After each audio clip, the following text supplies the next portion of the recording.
सच्चिदानन्दविग्रह अनादिरादिर्गोविन्दः सर्वकारणकारणम् चिन्तामणिप्रकरसद्मसुकल्पवृक्ष लक्षावृतेषु सुरभिरभिपालयन्तम् लक्ष्मीसहस्रशतसम्भ्रमसेव्यमानम् गोविन्दमादिपुरुषं तमहं भजामि वेणुं कणन्तमरविन्ददलायताक्षम्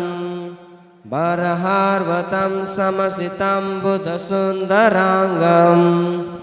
कन्दर्पकोटिकमनीयविशेषशोभम् गोविन्दमादिपुरुषं तमहं भजामि आलोलचन्द्रकलसद्वनमालवंशी